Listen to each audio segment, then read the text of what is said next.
Olá pessoal, olá, sejam bem-vindos, né? Sejam bem-vindos mais uma vez para nossa aula, nossa sala de aula improvisada aí,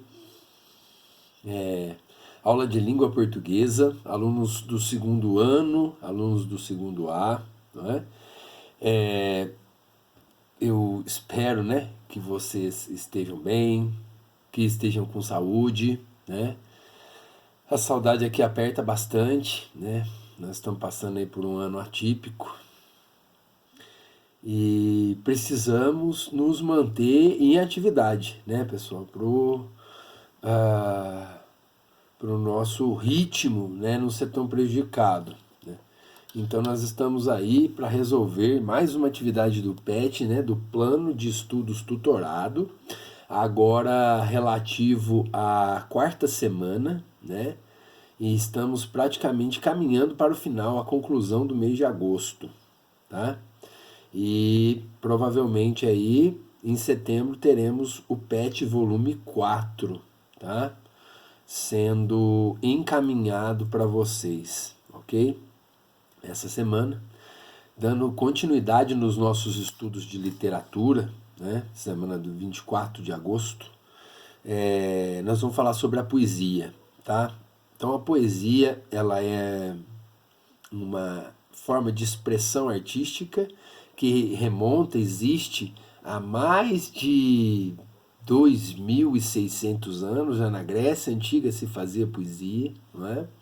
Lembrando que a literatura, né, não escrita, mas a literatura oral, tal como a poesia desse período que eu acabei de me referir, são manifestações artísticas humanas ligadas à tradição oral, à tradição da fala, da contação de histórias ou mesmo da poesia. Elas são milenares, né?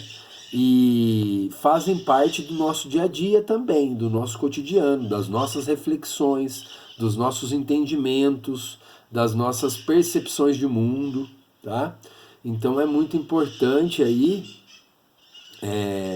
nós nos atentarmos para o poder da poesia, né? Então nós já falamos aí sobre os limites entre a poesia e a música, né?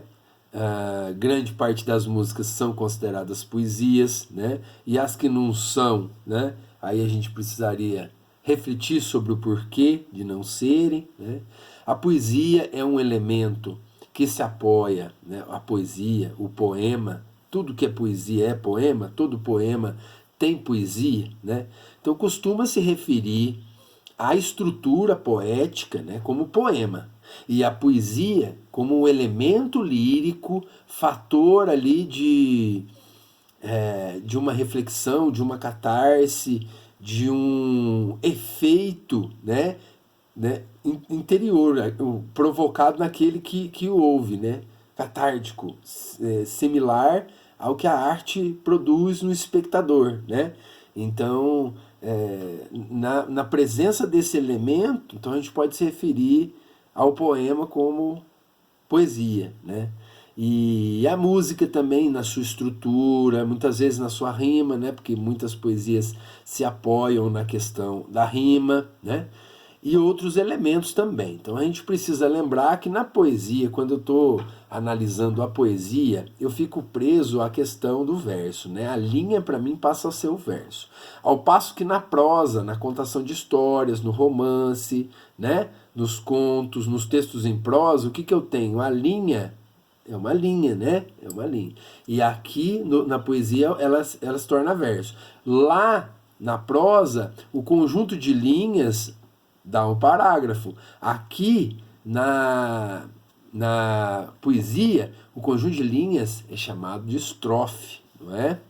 E com a presença ou não de rimas, que muitas vezes esse efeito, esse elemento, ele está ligado com uma questão até mesmo da época, né, em que a poesia foi produzida, né, dependendo do período, do movimento artístico ao qual ela pertence, então nós teremos algumas variações nessa estrutura, né, nessas questões relacionadas à rima, a versos livres, versos brancos, tá? Rima rica, rima pobre, não é?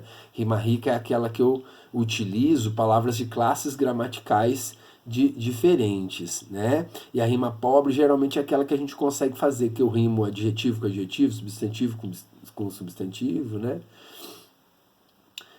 Ao passo que amar, o mar, né?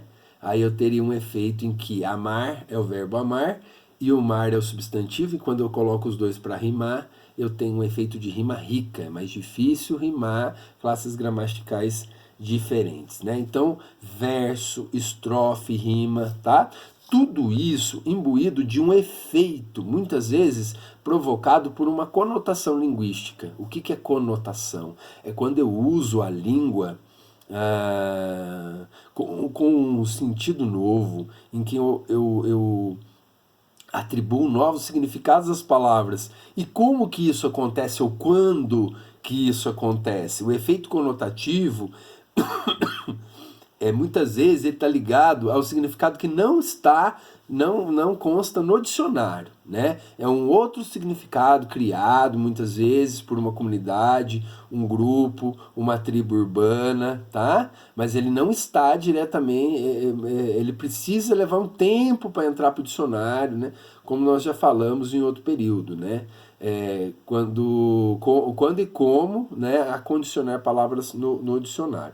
Então, quando eu me refiro à palavra gato, usando esse gato para caracterizar, ou gata, né, para caracterizar um ser humano, tá? Então, quando eu estou me referindo à beleza ou ao charme, né, eu estou atribuindo aí à língua novos sentidos, novos significados, como, por exemplo, a palavra gato, não é? Então, sendo assim, minha gente, nós temos aí o efeito da conotação. Esses efeitos, né, essas construções aí que mudam o sentido da língua, muitas vezes eles estão ligados com figuras de linguagem. Esses efeitos conotativos estão ligados a figuras de linguagem. Como, por exemplo, aqui nós temos no verso, né, da canção do Djavan, né? É isso? É ela, ó. O amor é um grande laço, um passo para uma armadilha. Então, o que eu tenho aqui? O Djavan, ele tenta, né, criar uma imagem para discutir o que é o amor, né, para ele, nessa canção.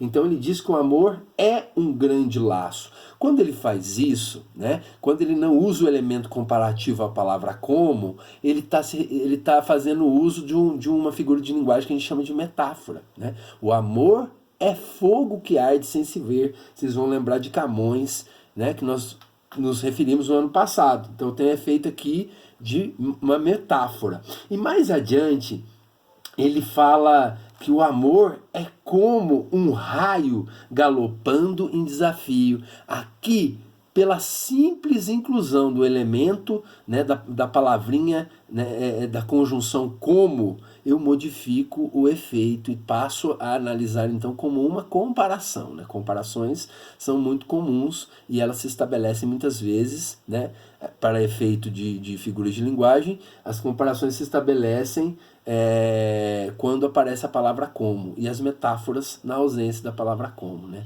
Ele é um touro, né? Ou ele é muito forte, ou ele é muito grande, ou ele tem problemas no relacionamento, né? E, enfim, vocês vão poder analisar então a música do Djavan, tá aqui no formulário, tá, gente? O esquema é o mesmo.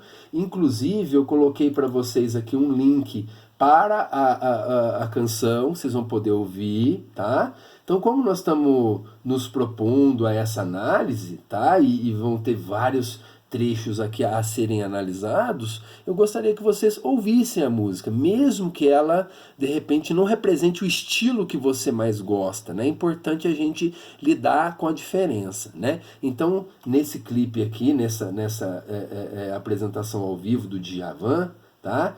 da música Faltando um Pedaço, né, que é a música que está sendo analisada aqui, vocês vão poder perceber ali no começo um ponteio de viola, né? Então quem gosta de viola vai poder se encantar com a música também, né?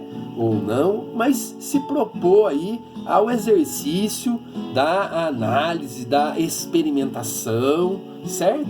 Para que a gente possa aí depois sentir o clima, né? Será que é uma música de protesto, é uma música agressiva, é uma música mais melódica, melancólica, né? Tentar achar essa veia, porque com certeza ela vai estar ligado diretamente, né, com o que foi proposto para análise no exercício, nas atividades do PET, certo? Mas eu até me adiantei um pouquinho, tá? Porque no início do formulário vocês vão encontrar um textozinho que discute um pouquinho sobre essa questão da poesia, tá? Eu esqueci de falar disso, mas eu compensei na minha fala, e a primeira questão pede para vocês comentarem esse processo, então. As outras são sobre o Djavan. No final do formulário tem um comentário. Peço para que vocês também deixem o comentário de vocês lá no final, para que a gente possa estar melhorando sempre, tá? Certo? Obrigado. Como diz o Djavan, né? Como disse o Djavan aqui. Entre suas vocalizações, né? O Djavan, um grande compositor aí da MPB, né? Na música popular brasileira, tá? De reconhecimento internacional, né? E a gente também não pode passar batido, né? Tem que conhecer, relembrar ou mesmo experimentar um pouquinho aí essa sonoridade, tá bom? Valeu? Obrigado. Boa semana para nós. Dúvidas? Estamos à disposição.